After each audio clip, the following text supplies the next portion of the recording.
You once took the saying of Jesus, love your enemies and pray for those who persecute you, so that you may be sons of your Father who's in heaven. For he makes the sun to rise on the evil and the good and sends rain on the just and the unjust.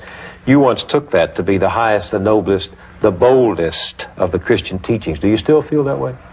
Well, I think the main teaching of Christianity is love your enemies. Hard to do.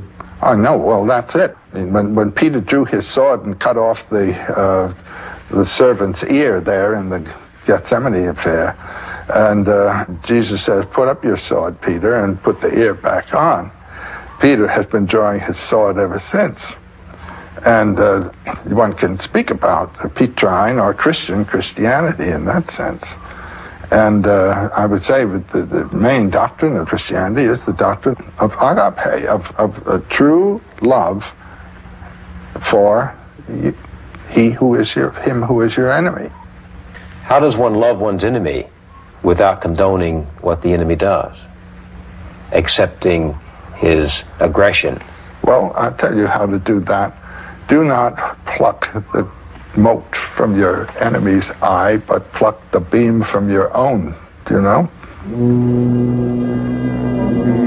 Now, I have a friend whom I met by chance, a young Buddhist monk from Tibet.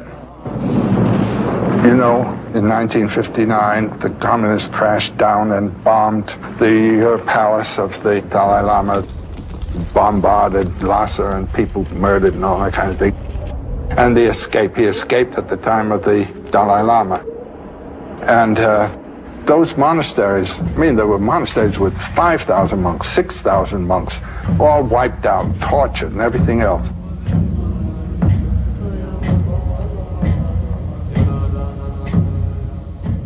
I haven't heard one word of incrimination of the Chinese from that young man. There is absolutely no condemnation of the Chinese here.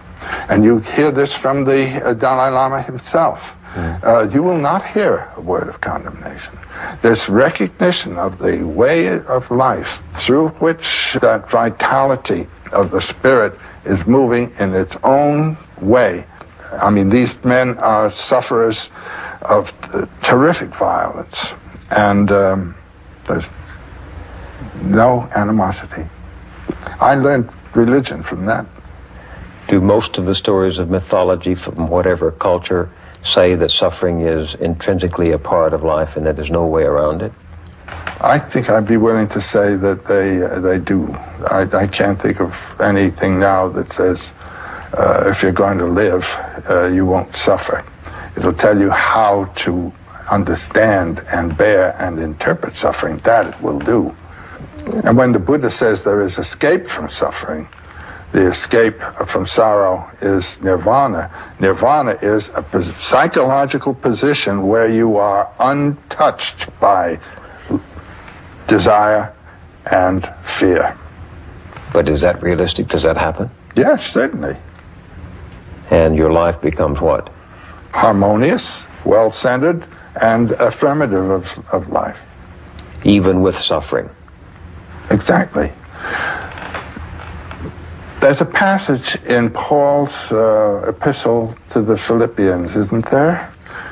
Be as Christ, for Christ did not think godhood something to be hung on to be clung to, but let go and came down and took life in the form of a servant even unto death.